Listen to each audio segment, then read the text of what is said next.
میں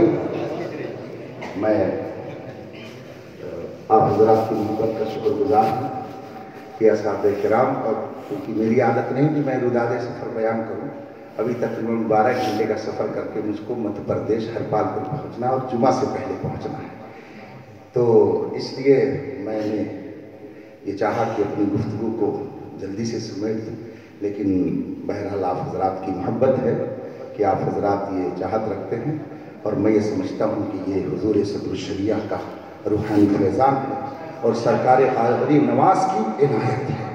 حضور سیدنا سالار مسعود غازی رضی اللہ تعالیٰ عنہ کا روحانی تصرف ہے، ان کی توجہ آپ کی طرف اس وقت ہے، جسے چاہا اپنا بنا لیا، جسے چاہا در پہ بلا لیا۔ ہمارے یہاں تو اس بات کا یقین ہے نا کہ ہمارے بزرگ دنیا سے جانے کے بعد بھی فائدہ پہنچاتے ہیں، اور حضرت سیدنا سالار مسعود غازی رضی اللہ تعالیٰ عنہ تو سید الشہداء فی الہند ہے، سلطان الشہداء فی الہند ہے۔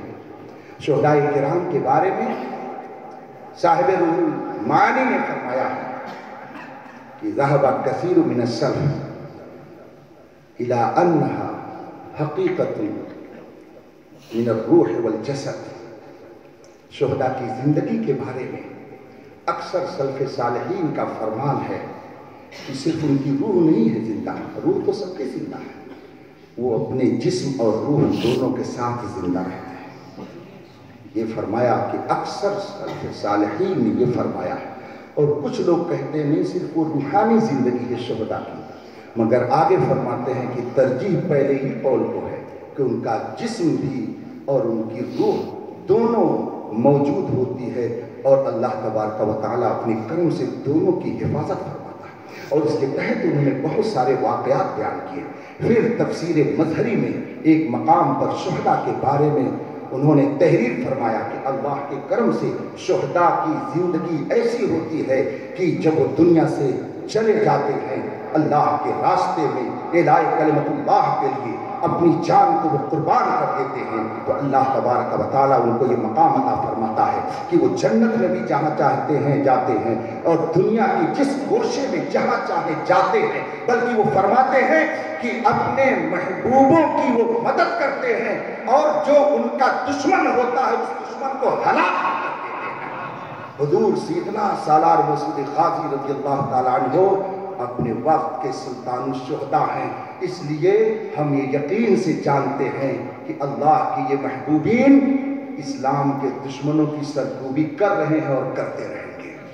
آج ان مخالفتوں کے ہجوم میں اگر اسلام باقی ہے تو ہمارے کردار کی بدولت نہیں، بلکہ ان کے روحانی تصرفات کی بدولت باقی ہے۔ اور پھر حدیث پاک میں فرمایا گیا خیر الناس من ينفع الناس، لوگوں میں بہتر وہ ہے جو لوگوں کو نفع پہنچائے۔ ہماری بزرگوں سے بہتر کون ہو سکتا ہے کہ جب تک یہ دنیا میں رہے تب بھی نفع پہنچاتے رہے، اور دنیا سے چلے گئے تو بھی نفع پہنچا رہے ہیں۔ مجھ سے ایک عالم نے بیان کیا کہ حضرت میں نہیں سمجھتا تھا، لیکن میں نے جب خود اپنے اوپر یہ چیز دیکھی تو مجھے یقین ہو گیا۔ میں نے کہا وہ کیا؟ کہا جس طریقے سے اسپیشلسٹ ڈاکٹر ہوتے ہیں ایسے ہی مزارات کے کام بھی اسپیشل طور پر بٹے ہوئے ہیں، کوئی کان کا ڈاکٹر، کوئی ناک کا ڈاکٹر، کوئی اس کا ڈاکٹر، کوئی اس کا ڈاکٹر، تو اسی طریقے سے روحانی دنیا کے یہ جو طبیب اور ڈاکٹر ہیں ان کے کام بھی بٹے ہوئے ہیں۔ میں نے کہا وہ کیسے؟ کہا میرے گھر کا ایک معاملہ تھا، اور پھر میں اسے چھوچا شریف حضرت سیدنا مخدوم اشرف جہانگیر سمنانی رضی اللہ تبارک و تعالیٰ عنہ کی بارگاہ میں لے گیا، اور وہاں بہت دنوں تک میرا مقدمہ چلتا رہا، مگر اب وہاں سے یہ حکم ملا کہ یہ میٹر یہاں نہیں حل ہوگا، اس کے لیے تم بہرائچ شریف چلے جاؤ، اس کے لیے وہاں چلے جاؤ۔ روحانی طور پر اس تصرف کا جب میں نے اپنی ماتھے کی آنکھوں سے مشاہدہ کیا تو میں سمجھ گیا۔ پھر میں نے اور بھی علماء سے اس سلسلے میں معلوم کیا تو پتہ چلا ہاں ایسا ہی ہے، اللہ نے اپنے ان محبوبوں کو الگ الگ کام پہ لگا دیا ہے۔ اسی لیے اگر کسی کے گھر میں بچہ نہیں پیدا ہوتا ہے تو لوگ کہتے ہیں اجمیر چلے جاؤ، وہاں جا کر کے دعا کرو، وہاں دعا کرو گے تو رب حضور خواجہ غریب نواز کی برکت سے تمہاری دعا کو قبول کر لے گا۔ گا. اور اگر کسی کو بھوت لگ جائے, عذاب لگ جائے, پری لگ جائے, شیطان لگ جائے, تو اسے حضرت سیدنا مخدوم چوٹھا کی بارگاہ میں لے کر کے چلے جاؤ. اور اگر کسی کو جسمانی بیماری لگ جائے تو صدق دل سے اس سے کہو کہ حضرت سیدنا سالار مسعود قادری کی بارگاہ میں لے کے چلا جائے. یہ آستانے کل بھی نفع پہنچا رہے تھے, آج بھی نفع پہنچا رہے ہیں, اور انشاءاللہ صبح قیامت تک نفع پہنچا رہے ہیں. اور جسے وہابیت کا کوڑ لگ جائے اس کے لیے سب سے بڑا ہاسپٹل بریلی شریف ہے.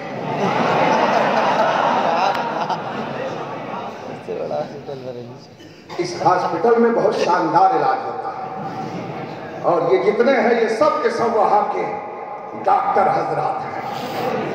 یہ سب ڈاکٹر ہیں, اور اس میں سے کوئی سرجری کرتا ہے, کوئی صرف ٹیبلٹ دے دیتا ہے, کوئی انجیکشن لگاتا ہے. ہر ایک کا کام الگ الگ ہے, ہر ایک اپنے کام پہ لگے ہوئے ہیں. اور یہ سب کے سب رسول پاک صلی اللہ علیہ وسلم کے دشمنوں کی سرکوبی کے لیے اپنے کام میں لگے ہوئے ہیں. تو اولیاء کرام ان سب حضرات کی مدد کرتے ہیں. آپ بھی اسی کام پہ لگے رہیے گا تو آپ کی بھی مدد. نور حق شمع الہی کو بجھا سکتا ہے کون؟ جس کا حامی ہو خدا اس کو. واخر دعوانا الحمدللہ.